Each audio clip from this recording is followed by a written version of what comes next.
শৈলকুপা থানায় হামলা ও ভাঙচুরের ঘটনায় ১১৫ জনের নাম উল্লেখ করে ৫০০ জনের বিরুদ্ধে মামলা, আটক ১৫। আসামি গ্রেপ্তার করায় শৈলকুপা থানায় হামলার ঘটনায় মামলা দায়ের করা হয়েছে। গতরাতে ১১৫ জনের নাম উল্লেখ করে অজ্ঞাত ৫০০ জনকে আসামি করে শৈলকুপা থানায় মামলা দায়ের। পুলিশের উপপরিদর্শক লালটু রহমান এই মামলার বাদী। গতরাতে বিভিন্ন জায়গায় অভিযান চালিয়ে ১৫ জনকে গ্রেপ্তার করেছে পুলিশ। পুলিশ জানায়, গতকাল রোববার দুপুরে উপজেলার ধাওড়া গ্রামের স্থানীয় আওয়ামী লীগ নেতা মোস্তাক শিকদারকে একটি মামলায় গ্রেপ্তার করে আনে পুলিশ।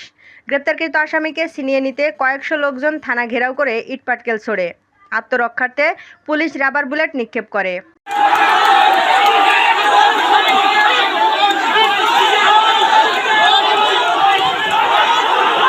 প্রায় আধা ঘন্টা ধরে চলে হামলা পাল্টা হামলা।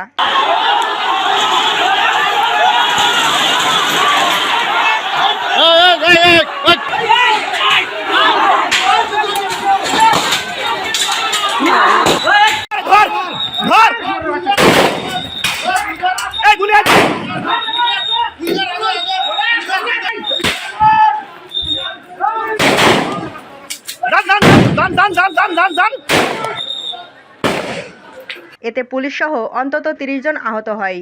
গুলিবিদ্ধ হয়েছে বেশ কয়েকজন। আহতরা ঝিনাইদহ সদর হাসপাতাল সহ বিভিন্ন হাসপাতালে ভর্তি রয়েছে।